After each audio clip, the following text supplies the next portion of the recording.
How you guys been anyway, man? Been good, you know, bro. Just out here trying to win, man. Yeah. I see you lot busy on the social, man.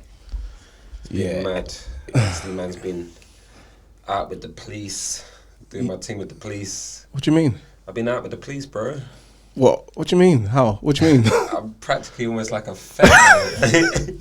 What it is, I go out with them and I basically just watch them do the stop and searches, and I watch them how they respond to certain incidents, and then I basically just give them pointers and help them and tell them about, you know, maybe you shouldn't have done that. This is how you're supposed to work For with black real? boys. Yeah. For real? Yeah. Is this off the back of what happened to Sace? Kind of, yeah. Kind of, yeah. It's Oh man. It's all, well, kind of ish, but not really. But it's all kind of intertwined in the work that we was doing. So Anyway, of course, yes. Because the last thing I heard was someone said, Sace said, "You're gonna pay me for you're gonna pay me. You're gonna pay me for we're this." gonna And train you, and you're gonna pay me. And so what? After that happened, someone got in contact with someone from the Met. Got in contact with. yeah, For real. Yeah, I mean, so he went to make a complaint, obviously, Yeah. through the formal channels, and then somebody reached out. I won't mention names, but she Of reached course, out yeah. and she said that let's have a conversation. And after the conversation, they agreed to a training program. For real. For real. Raw. There's still a little bit of there's a few issues. Yeah. First training session went well. Channel 4, was it Channel 4? Channel 4 were there. And everyone was like, it was so powerful, so amazing. But we're waiting for sessions 2 to 16, basically. Okay. So yeah, we'll That see how it situation was because it was my that was like, oh, did you see what happened to Right. did you see on Twitter what happened to Sace and that? And then I think then Toby, you know Toby. Yeah. Then Toby was like, yeah, I saw that, but I saw like a little footage. But what actually, obviously, he's not here to speak for himself. What actually went down? Yeah, so literally he was on the way to drop off some food, on the way back to drop off some food to a friend who just lost a family member. So he'd cooked some food. Is that due to Yeah, due to well, yes and no. Okay. Yeah. But yeah, so he obviously went to go and drop some food off just to lighten the load and to support. Yeah. In driving on Wharf Road, he saw a young person that he either worked with, coach, or one of the two, whatever it was. Okay. And just said, whatever have you, and then spun the corner, came back, and they pulled him over. And they said that basically. So they say stop to just kind of see if the Yeah. guy was all right and Yeah. what happened, kind of thing. Right. And Right. then, so then when he went just to drove around the corner to just jump into a shop, they're like, Yeah. they pulled him over and said like, we basically They basically said we profiled him. It looks like he's doing. After doing they drugs. don't tell me these are the same guys It's the that same ones. You're joking. Yeah, no, not at all, man. Same ones. And he says apparently he was like, "Oh, this is what I do, etc. Right. Yeah. I work in the community, etc." Yeah. They weren't having none of it. It's trying to stronghand man and stuff For like real. that. So Man, he just brought out the phone and said, Yeah, it just went live. so, okay, let's go live. Then you want to do this thing? And yeah, there's literally, it was at the height of the whole pandemic. Yeah. And "Oh man, no masks were worn, no social distancing, none of that stuff. There was like 9-10 police officers. It was a ridiculous amount. oh for real, it's that bad." Try, the bully boy tactics already, so they tried Oh, some snap. of that. But obviously, He was by himself. Yeah. but Sace of now is different than a Sace of 10, 15 years ago, so the reaction was a bit different, thank God. Yeah. Bit more know, calculated. Yeah. We got a brand to protect. Of course, yeah. So just kind of happily dealt with it in the way he did, so...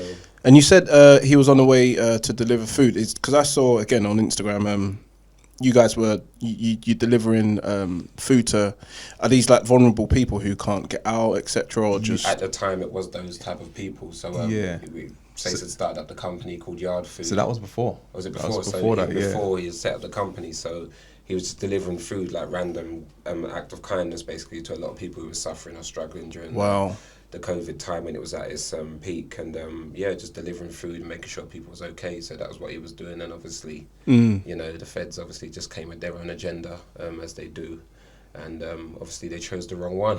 Oh, that's crazy. And the food, is that like free supplies So or donations, etc.? yeah, so we've had a number of different things that we've been doing. So Sace has started along with my sisters. Sace is my brother, by the way. Yeah. Of course, Not everyone's gonna know Of that. course, yeah. But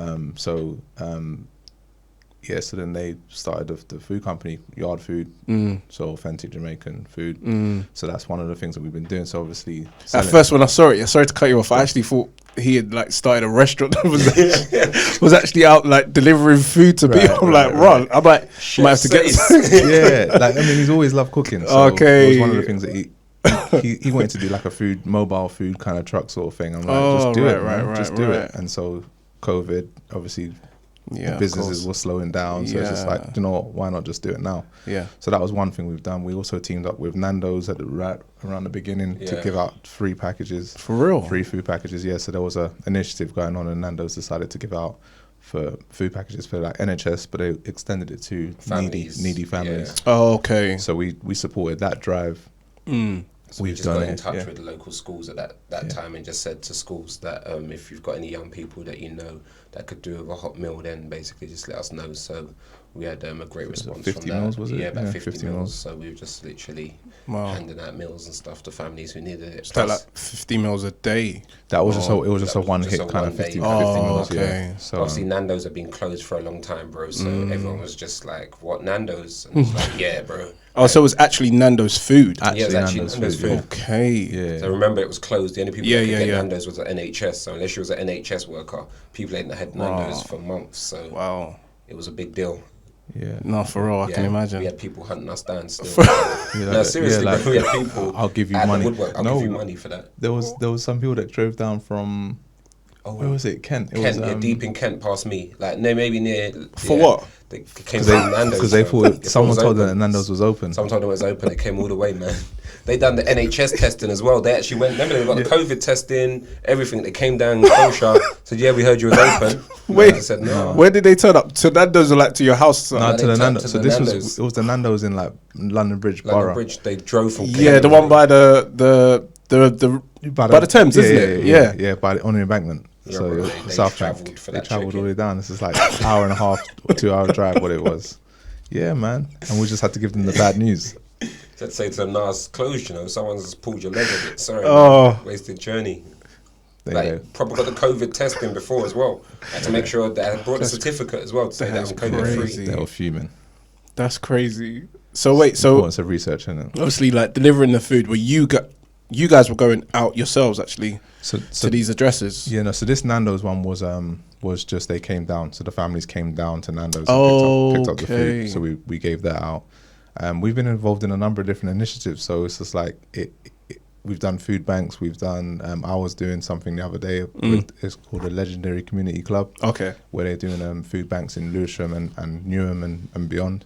And so I was making food like sandwiches and stuff like that. So lunches for like youth clubs and that sort of stuff. So we've just been trying to involve ourselves in as much as we can to give back to the community because, you know, it's been tough. It's been tough for a load of people. I mean, everyone's found some difficulty during this time. So wherever we can help you, that's what we've tried to do. How are you guys? How are you guys? Obviously, we're talking straight about Mentivity, but it's not even like you know how's Leon doing? How's Ty doing, man? Like.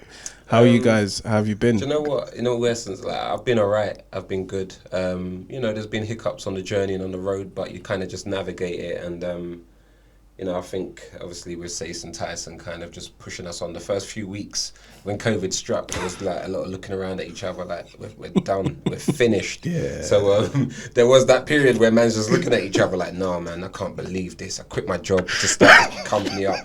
Man, them just COVID's just come and messed up everything. I saw my children looking at me like, "Dad, what's gonna happen?" My wife's staring at me.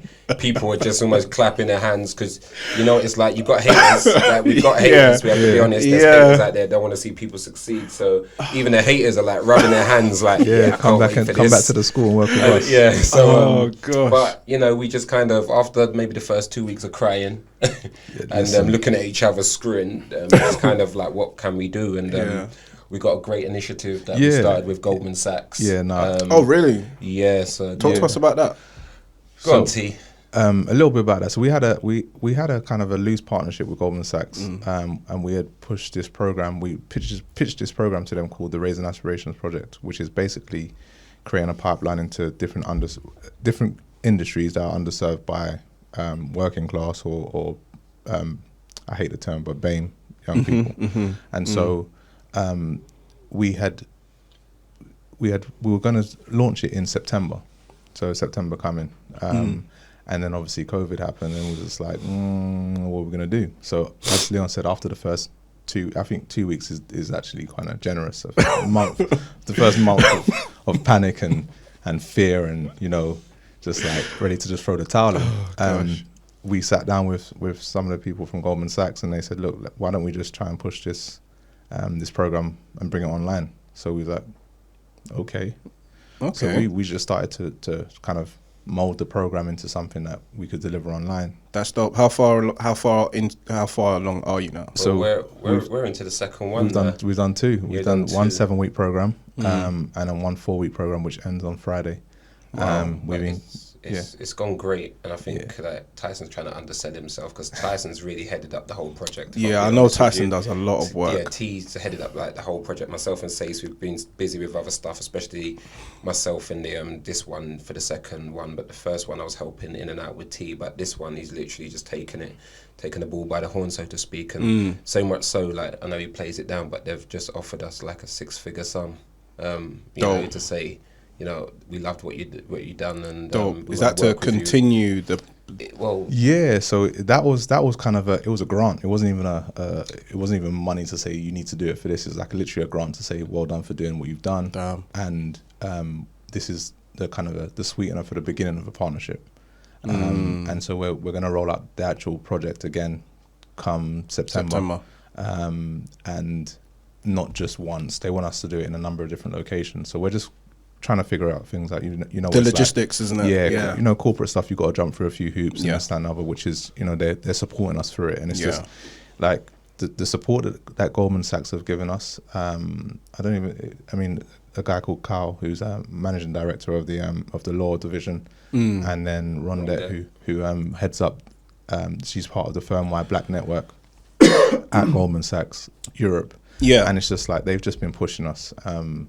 And they've just been throwing everything that we've done in front of like CEOs and all the other people like higher up in the organization, and saying, you've got to fund these guys. You've got to give them some money because they're doing some amazing work.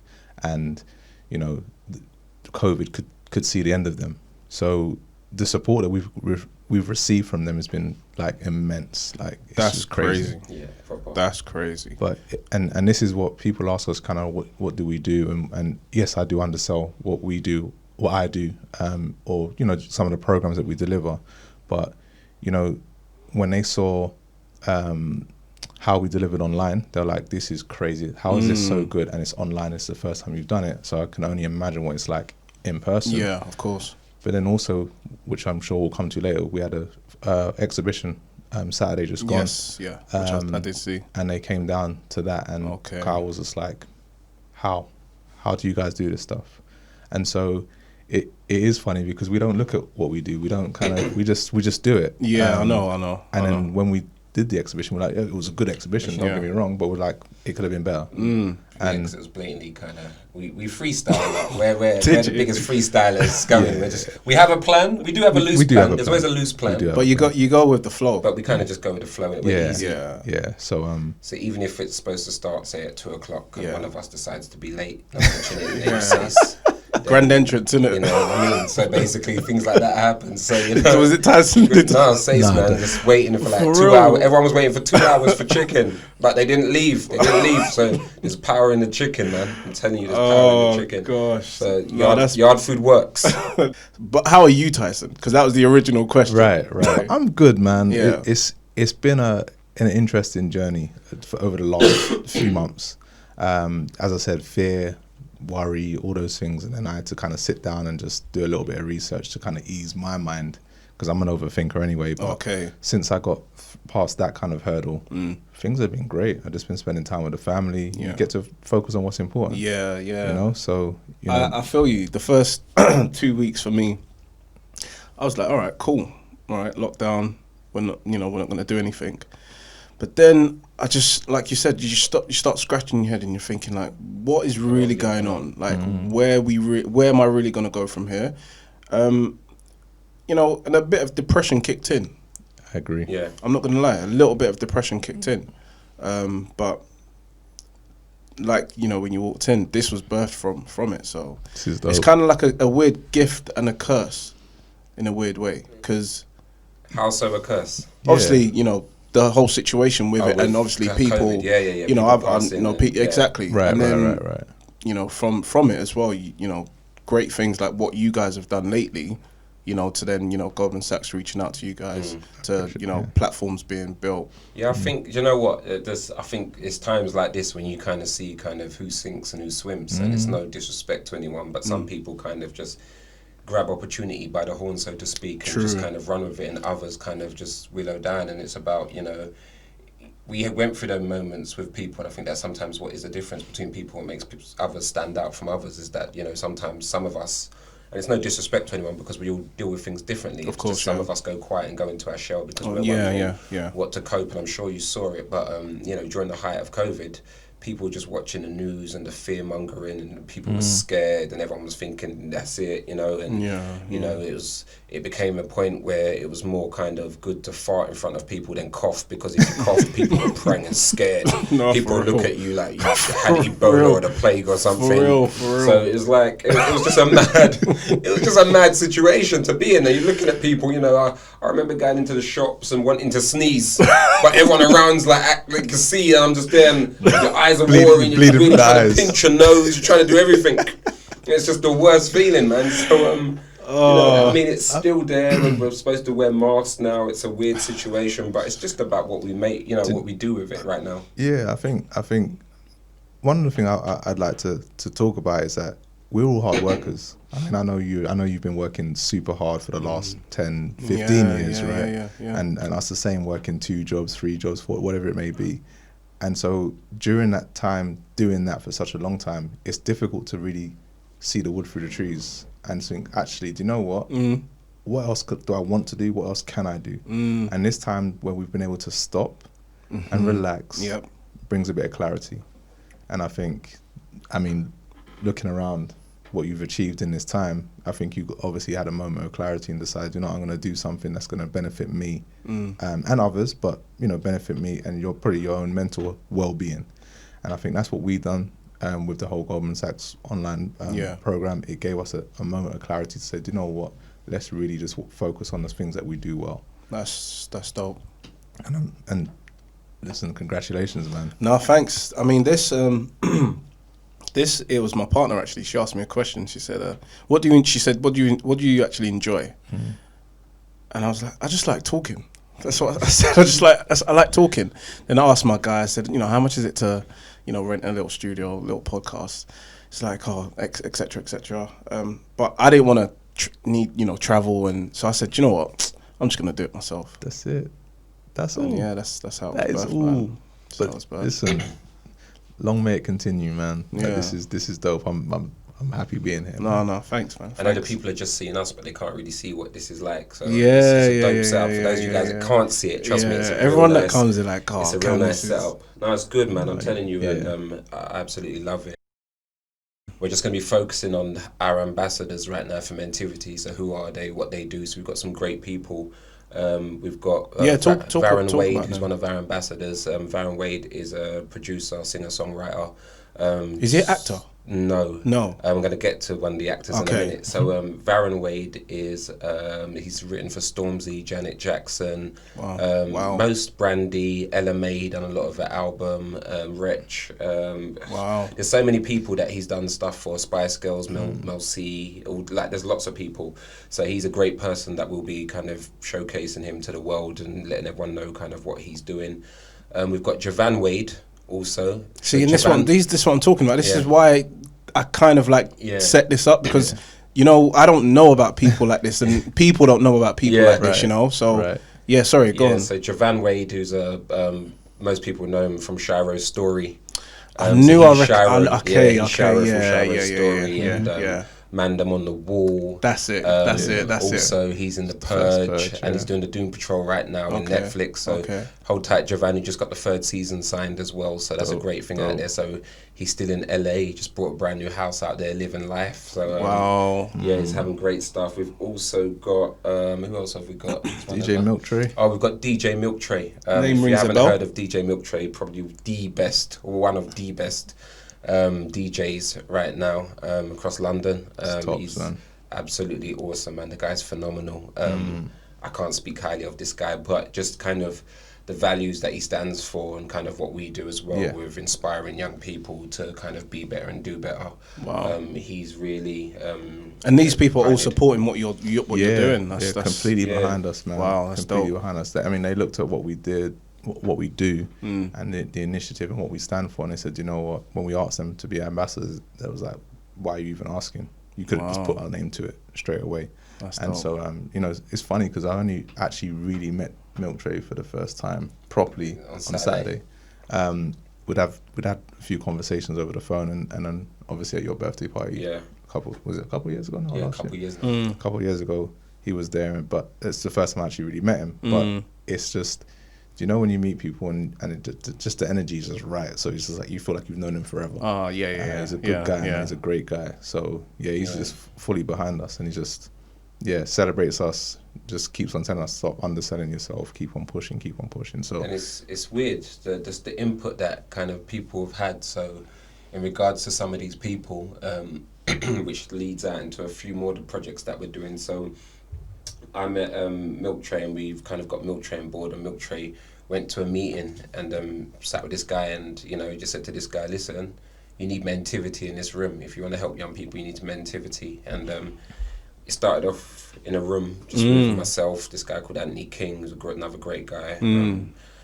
It's a guy called Steve and some police officers, and now it's turned into some big forum of like 40, 50 working professionals, all types of organisations. Wow. We're doing stuff with the Metropolitan Police now, as I said. Now I'm going out with the police and kind of, I'm policing the police in essence, making sure that they do everything that they're doing right. We're doing work with Crystal Palace Football Club, Palace for Life.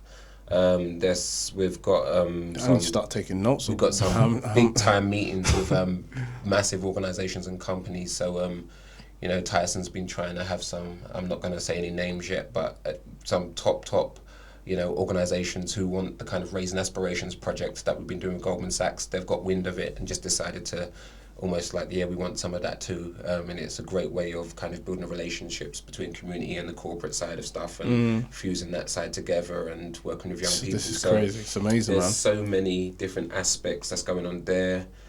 Speaking to Javan also, and Percy from the Wall of Comedy. Stuff's gone great. So we've got a YouTube football team that's just launched. Was that the thing you sent me? Yeah, that's okay. I would love to, but I'm literally a wanted man. For those of you guys that don't know, Cam, back in the day was unplayable. For those of you guys that have seen him before, Darren Bent and Louis Saha. If you put it into one person, you can either call him Louis Bent or Darren Saha. But I'm telling you, I remember at least three games, Cam, where I just remember you playing and you was unplayable. I just remember. Thanks, man. I don't care who the defender was. You was unplayable those days. So and I called you up straight away and I was like, Cam, you able to come down, man? Bring some man down. Cam was like, no, I'm already taken. Sorry, man. How's that going? So you know what? We had our second meeting yesterday. We was doing some filming and stuff about it all. It's going really well. It's different. I'm 36 years old, man. I'm soon to be 37. Tyson's been helping, man. Tyson was down with us last Sunday and coaching and helping. So we had the first trial on Sunday, didn't we? So we had 35, 36 people came down. Turnout. Yeah, it was a good little turnout. I think there needs to be a bit more quality. But it was good to get things rolling. It's funny because I haven't necessarily been a part of the project from the beginning. Which is not. It's just one of those things. How are you guys able to keep on top of everything? There's just so much going on, and obviously, I know there's Sace. Yeah. Who else is supporting? And we have a team. So we've got a great team. Pre-COVID, we had a team of 13, including us three. 13. So we had some mentors. We had people working alongside us. Since that, we had to kind of scale back because we just didn't have any money coming in. But in this time, we've realized that there's a lot of things going on. So we've brought on someone to do our social media. We've brought on someone as like an executive assistant. And so the long and short of it is women. That's how we keep on top of things, because women are organized. They help us to stay organized and stay on top of things. So champion women, champion the black women. 100%. Love that. That's dope. They keep us going, man. So it's tough because it was a point where we had like hundreds of emails coming through and we had no idea how we was going to get through them all. And then we brought on the team. Yeah. And now it's just handled. There's no notifications. There's no notifications. There's no emails unread. It's just. So now it's just a phone call from one of your people saying, all right, we got this and this. What do you reckon? It really helps, man. I'm telling you, man. Dope. It's really brought that kind of. Because responding back to Instagram messages and people on Instagram. And at least you don't blank me. At least you don't. Like, it's a lot sometimes. Even now, I've just got like about 40 unread WhatsApps. I've got so many emails. I don't even want to look at them right now. I just gold star stuff. When I've got time sometimes, I go through the gold stars. I scroll as far back as I can and I start working through the gold stars. What I've starred. Gosh. It's tough, man. That's the way you got to think, really. Because even me, I mean, this hasn't even been 4 months, and I'm already thinking, okay, I just want to get someone to just do the whole, because I'm doing literally everything myself. Right. My partner helps me out from time to time. She does what she does as well, and I'm literally thinking, okay, all right, I might be good at computing, but social media, it's not me. So you gotta want to do that stuff, innit? Yeah, exactly. No, that's stuff. I think that stuff's about, like, here is great because it's almost grassroots. You start it from scratch, so it's about getting people on board that kind of share that same vision. I think that's what we've been kind of great with finding. It's those people that are willing, first and foremost, just to kind of give their time, innit, to help build something. Because there are people out there, like, you put a message out on Instagram or something, you'd be surprised the feedback that you get sometimes. You know, and it's weird sometimes, but, you know, the more it grows, the more people, you know, it ends up a bit mad. Like, we've been inundated with requests, which just sounds crazy, but requests to do voluntary work. Wow. But we're of the idea that we don't want people to work for free. You know, it's and so I'd rather say to somebody, okay, you've got this skill set, can I pay you for your skill set, rather than say, oh yeah, come and work for free, because money makes the world go round, right? Yeah. And whether you like it or not, so we that's where we're at. But we also have to coordinate the volunteers, and because we don't have much going on, it's hard to say to volunteers, okay, this is what you're going to do here, and here. So once we go out to face-to-face delivery, then there will be some opportunities for some more volunteers to get involved, and for us to train the volunteers up in terms of how we do things, or our ethos and our full processes, and how we deliver our sessions. So that's not far away, I don't think, because I think we may go back to face-to-face delivery from September. So speaking of volunteers, and you know, you had a few coaches who I saw when you guys pop into the school to deliver what you're doing there. Those guys, we used to coach some of them, didn't we? You know, now you've developed them up. They've got certain qualifications, I'm assuming, as well, to even deliver those mentoring sessions. What was that process like for you guys and them? So I mean, I'll mention one in particular, and I don't mind doing this, but it's one that I'm sure who you're talking about, is Stefano. So he worked with us all at Greenhouse when we were all there once upon a time. Came in as a kind of on work experience, I believe it was. Yes, yeah. I think Sace at that point saw something in him that said, you know, actually, when I get a chance, I'm going to bring him in. So when we started Mentivity, we brought Stefano on very, very soon after starting. And, I mean, he came on at, 22? I think he was, 22. But... When did you start Mentivity? Just over 16. So 16? Yeah, early 2016. So we're almost... just gone 4.5 years old. So January. So as I said, Stefano came on at about 22 years old, and he just had a can-do attitude. Just literally anything you asked him to do, he just gave it done. And if he wasn't sure, he'd ask the questions, and then okay, I'll do it like that, and then we'll go and we'll just do it. And so what you've seen now is, you hardly ever see me in that school. You just see Stefano. Because Stefano now manages that program.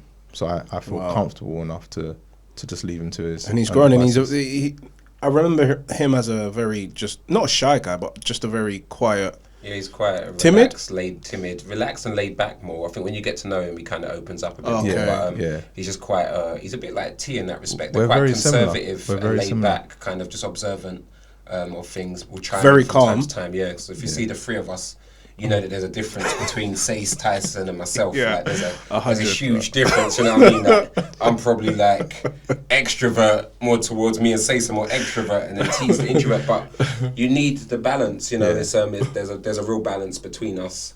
With what we do, and I think that's kind of the same with Stefano. You see the balance in his work. Like when he needs to come out the show, he comes out. But more times, as T said, you know, I've done the same thing with Stefano. I used to do a school with him. Yeah. But I kind of just stepped back and said to him, well, just lead on it. And he's done like a great job. He's been outrageously good. Yeah, outrageously good. And you know, it's funny because like, so when we say he's like me, we actually do a psychometric test, so like personality test. Okay. For all our staff. Do you? And he got exactly the same personality type as me. For real. Which is like 1% of the population. Right. So you guys are special. So yeah, the man of X-Men still. And so me and Steph vibe on a level where like we talk all the time. And one thing I've been trying to do more is really build people up by praising them when they've done something really well. And because sometimes we forget to do that, you know. Because you expect them to do things well because of who he is and who our staff are. And so I keep on telling him, like, Steph, like, you've done an amazing job. Like I'm learning from you now. And so the relationship that we have now is about, we challenge each other. And you might say, well, if you're a director of a company, why are you getting your subordinate, so to speak, to challenge you? Well, if we don't do that, then he's never going to feel like he can grow in this organization. And so that's kind of what we're at. We're about building people up. If we're trying to do that for children, then we've got to do it for everybody else. You can't be in a position and just think, oh, because you've created this, you just know it all. And, 100. I think, and you walk around. The nature of the beast is that we're getting on. Like, we're getting on. I have to be real, man. We're getting on. Stefano is nearer to the age of the young people that we kind of, you know, serve, because in essence we serve the young people. So Stefano is nearer to the age group, so he's more kind of down with the music, down with the lingo, in the know about what's going on, latest music, like gangs, everything that we kind of needs to know is kind of, you're nearer to it. Like, you know, we're old school. Like, I'll still tell man, like, if I'm still talking about that stuff now, it's probably Blue Story. Man's talking about Peckham and Lewisham, you get me? When that stuff's done now, so it's about kind of like the younger generation. This is why it's important with the working with. So I won't say use, but he helps bridge the gap. He does. I mean, we obviously, when we're working with young people, we get that buy-in from the young people, so they're helping us as well. But it's just, you know, young people look at us and might think, okay, cool, I want to be like you guys, but you're too far away from where I'm at. And not saying that Stefano is not as, you know, he's just, because of his age, he's just closer to it. So we've got a couple of other mentors who are a bit younger. And it's just like, okay, I mean, we all relate to the young people. That's not even, we're not saying that. We're not saying that being 35, I can't relate to a 15-year-old or even a 7-year-old. Like, we can.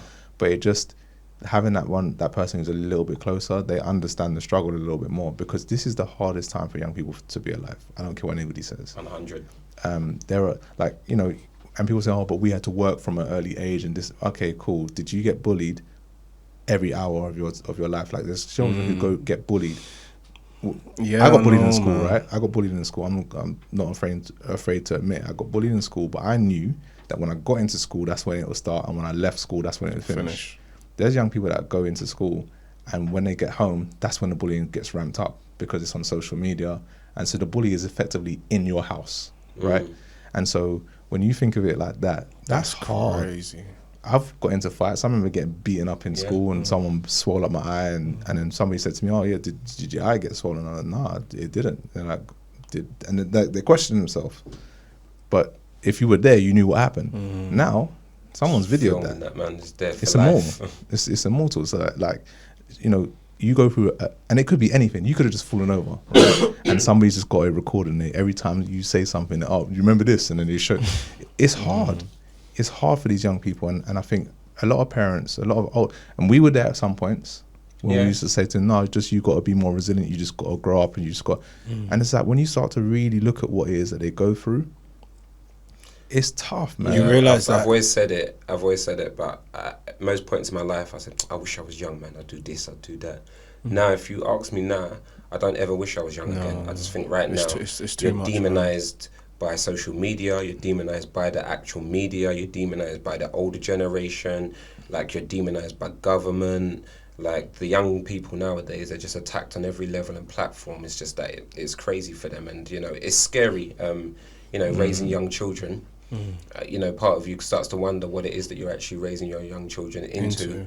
And you start to think of like avenues out of stuff. So like even the education, everything that's there, it's like, well, I need to start getting my daughters into business from now, because I don't know if school's actually adequate. I don't know if the education system is adequate for what I want my daughters to do. I saw a meme today. One of my friends put a meme up today. He said, if I would have realised how life is, I'd have started saving from kindergarten. I would have saved every... Ty, Lee, honestly, you see what you've just said? That thought process and that mentality is how I'm literally thinking now, because it's real out here. It's real. Like I don't know, man. The government just like, kids, we're just gonna mash up your GCSEs, we're gonna mash up your A levels, we're taking away all money from you and your families, we're taxing you guys as hard as possible.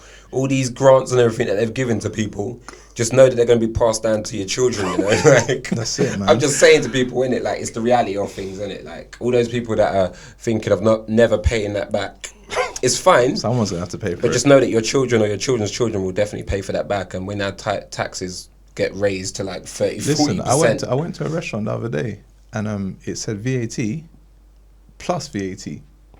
On a receipt. I was like, what the hell is that? Like it gave an extra 5% VAT. That's not VAT. Times 2. Right. Yeah. I kid you not. It said like VAT, and then it said plus VAT, an extra 5% VAT.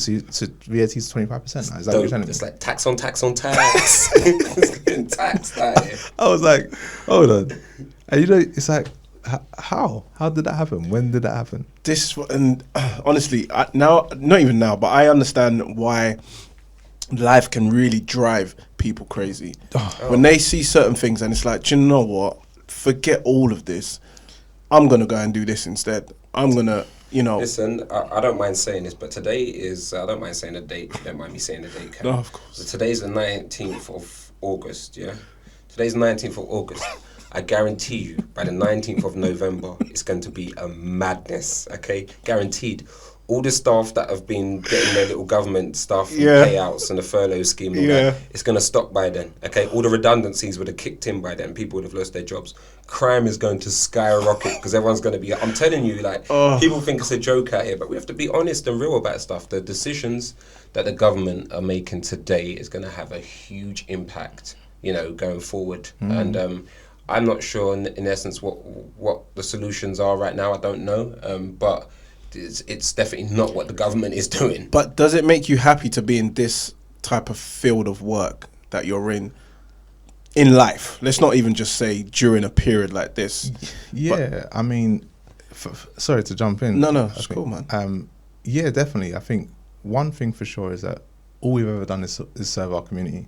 Yeah, you the same. Yeah, 100%. Yeah. We've been in the community, so I can walk down many a street and they call me sir, but why are you calling me sir when you know my first name? Just, you know, and it happens to all of us anywhere we go. So there's that. That's one thing that gives me, it helps me to sleep good at night because I know I'm doing something for other people.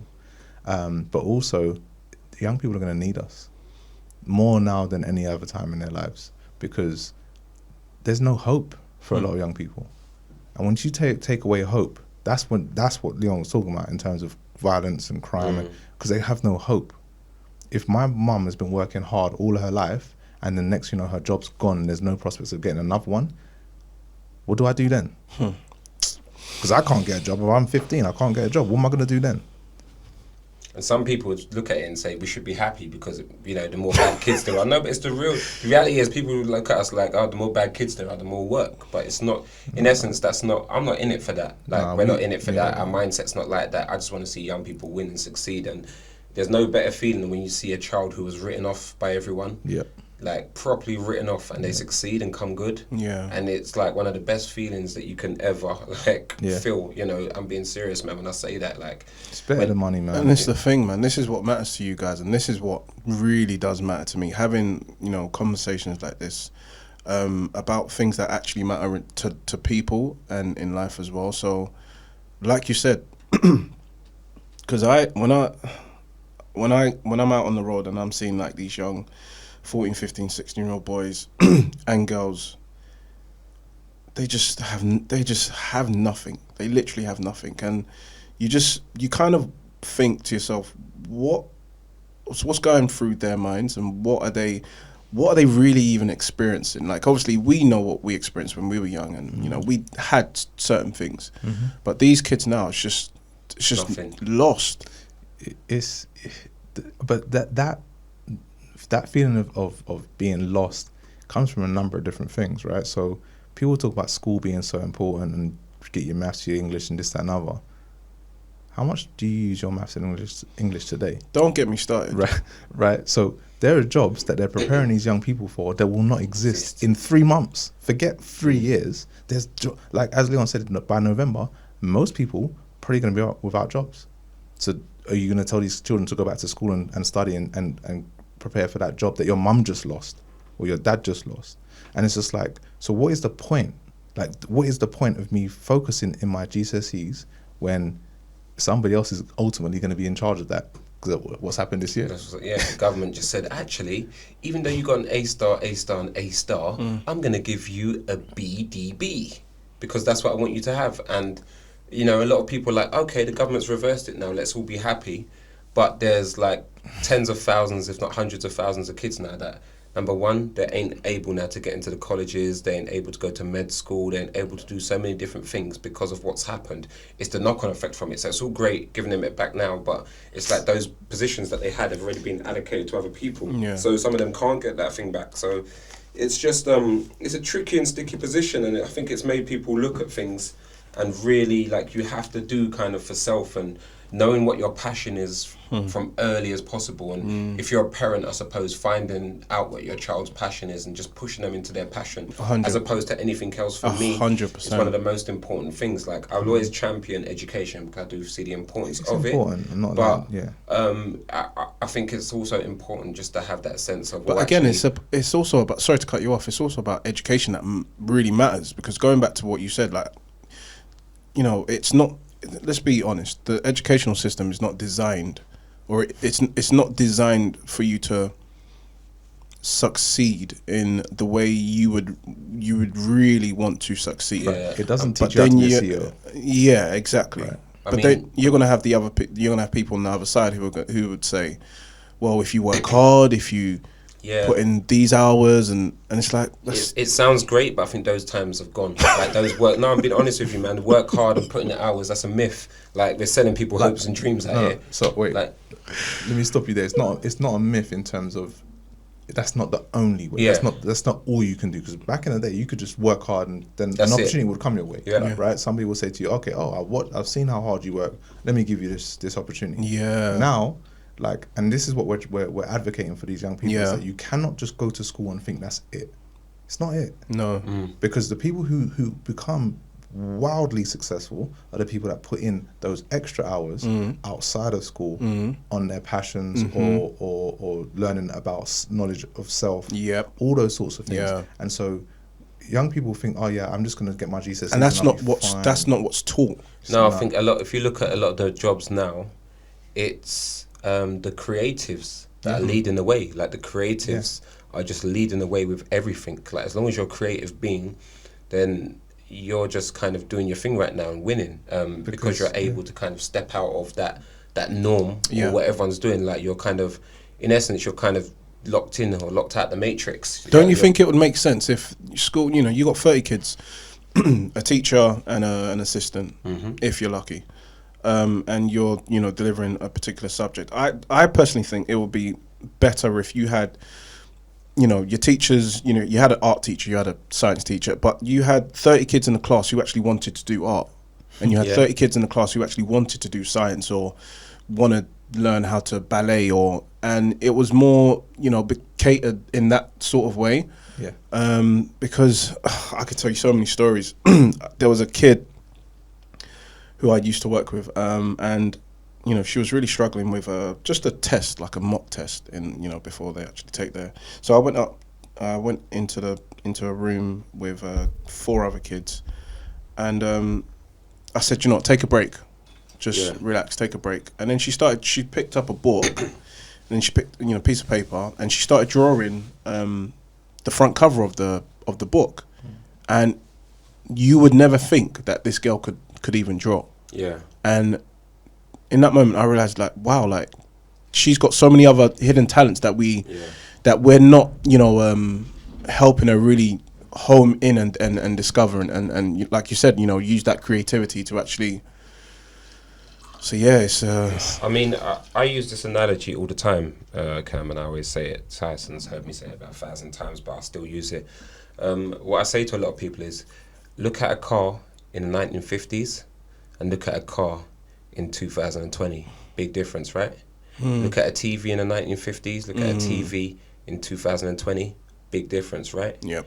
Look at education in the 1950s and look at the education in 2020. Still the same. Still the same. It's still the same. That's the battle that we're fighting against. It's an education system that's never wanted to change, that serves its purpose to the people that it was designed and created for, which and by which isn't the 99%, it's that 1%, and it keeps them ticking over, and there are opportunities and pockets of people who do come out of that and experience a certain amount of success to a certain point, but they all hit the ceiling. We all hit the ceiling, and it's like you can't almost go any further than that. So it's there needs to definitely be a reform, and we're kind of champion for a reform of the education system. Because I think when you look at who are the most successful people, they are the people who solve problems. Simple. Like, actually, it's that simple. True. And so if you look at COVID at the time when, I said you got that moment of clarity, what happened? You solved the problem. You built this. We solved the problem. We worked with Goldman Sachs. It's just about problem solving. Once you can solve problems, and how many of these young people solve problems on a day-to-day basis? Another quote that I saw was, the less you have, the more creative you have to be. So when you have nothing, you end up being very creative, because that's survival. And so what we're seeing is a lot of these young people who are creatives are just trying to survive. So you ask them how they did this and where it came from, they don't know. They're just surviving. And so, as Leon said, we are just trying to champion the changes that are required in the education system, because the world will not continue to grow. No, of course not. When you don't have people growing, because and then what happens is everyone thinks that you have to do, you conform. Like conformity is just the worst thing in the world. It's horrible. Like it's crazy. And when you guys, sorry about that. When you talk about education, do you go as far as educating these, the people that you work with, and letting them know about the past and the systems that have been put in place that they aren't even consciously aware of as well? Because that is the biggest thing for me, because you it's easy for the media to say, oh, look at these young youths or black people or whatever, killing each other or committing crime or whatever. But it's like, well, you guys kind of created that whole situation. Yeah. Listen, you set that whole system up. We are products of our environment, right? So you put yourself around. Let's use language for a second, right? So you hear everyone using a certain type of slang word. What happens? You start using it too, right? We all done that. You go to a certain school and everyone, you could tell what school somebody went to because of how they spoke, right? 100%. You could tell what area someone's from because of the way that they dressed. We are products of our environment. The children that we are demonizing in the media, or that we are ostracizing, all those things that you want to talk about, they grew up in an environment that wasn't created by them. So whose fault is it? Like, I look at I remember being on a bus and hearing children just going wild, and you could just hear the volume levels going up and up and up. Yeah. So I said, do you know what? I'm on the bus. I'm on the phone. Like, I have the right to be on the phone on the bus and be able to have a conversation. So can you keep the noise down? Yeah. What did they do? Cool, fair enough. They all sat down and chilled out. Yeah. Then the noise went up again. Yeah. Because that's what children do. Yeah. And so I said, the noise level's gone up again. went back down. Now, I'm okay with doing that. Most people are not. And so when you think about young people, children, they need to be, they're learning rules and boundaries. Yeah. And if you tell them one thing one day and don't tell them ever again, are they going to learn that rule or boundary? They're not. And so the fact of the matter is, in the communities that we're in, nobody talks to these young people. So they do what they want because there's no one's going to stop them. They're only going to do what they think they're allowed to do. And the minute you start to say to them, no, you can't do that, you can't do that, because they love boundaries, by the way. Of course, yeah. All the young people that we work with, once we put in boundaries, they're like, you know, I love being with Mentivity because you check me. Yeah.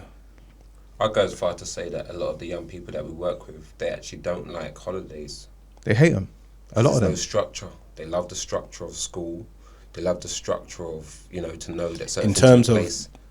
When you guys are with them, or is I think obviously I think sometimes it's both, because I do think like it's a structure. It's to know that, okay, this time here I'm definitely getting a hot meal, like something that we take for granted. We take a hot meal for granted. I know what you mean. You know what I mean? But for some kids, they're actually not having a hot meal. They're never sitting around the table to eat food. Like we're kind of wrapped up in a bubble sometimes, and this is why I think it's great sometimes just to get out of London, especially. Not that it doesn't happen in London, but once I seem to leave London a lot of the times, I realise that this country, there's a lot that needs to be done. Like the poverty in this country is very bad. For the fifth largest economy in the world, I think the UK is the fifth largest economy in the world, 5th or 6th right now. Right. I know Brazil's pushing us, but it's just that I can't work out with a country with so much money. And remember, this is a country that resources. This is a country that says they don't have money, but yet when something like this happens, they're able to furlough the whole country. You know what I mean?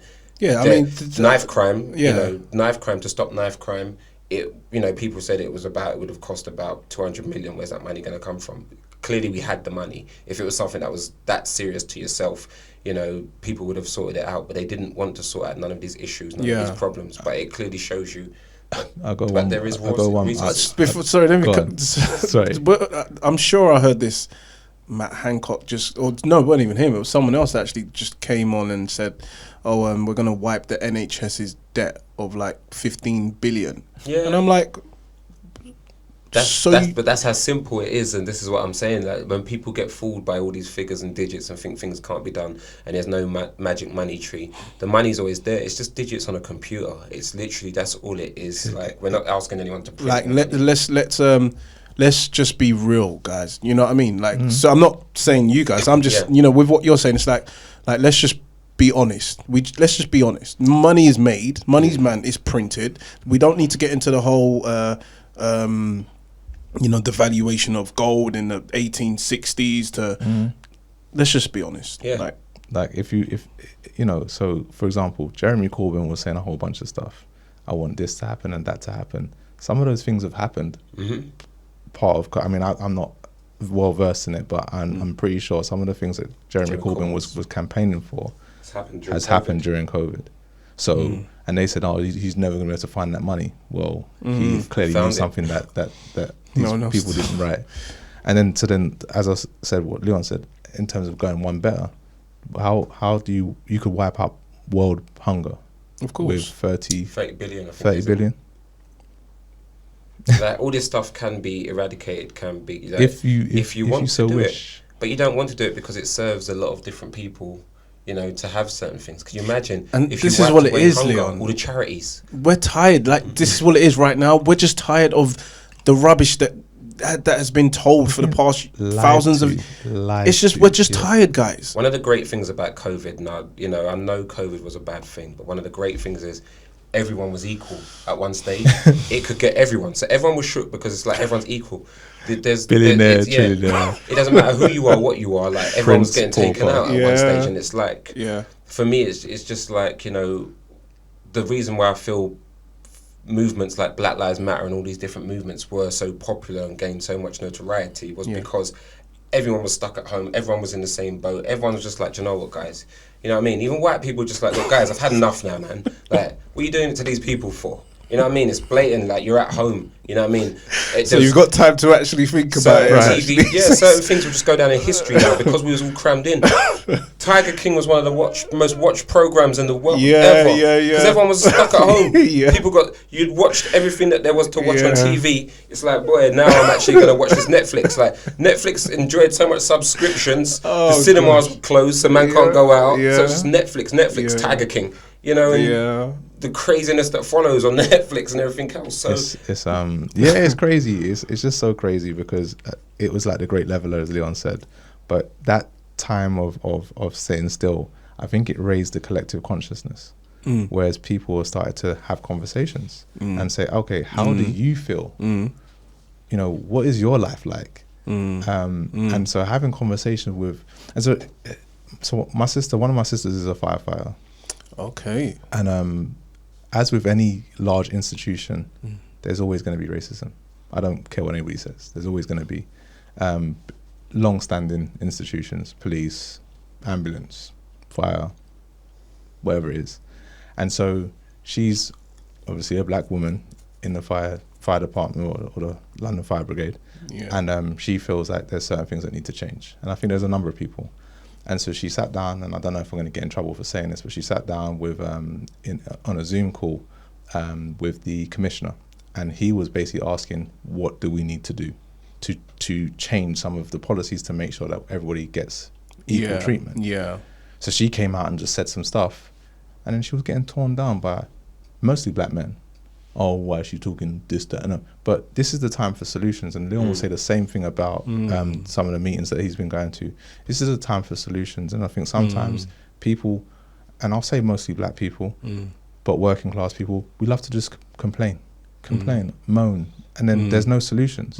So I don't want to hear people moaning anymore, because we can all sit there. I could have sat down and moaned and done nothing. Yeah, we all could. Yeah, right? Exactly. And so, you know, there are definitely people who want to help. There are definitely people who are more fortunate, let's just use that word for the time being, more fortunate than some others. There are definitely people who are of different races, colours and creeds, or whatever you want to call it, who want to help, but they need to be instructed in how to help.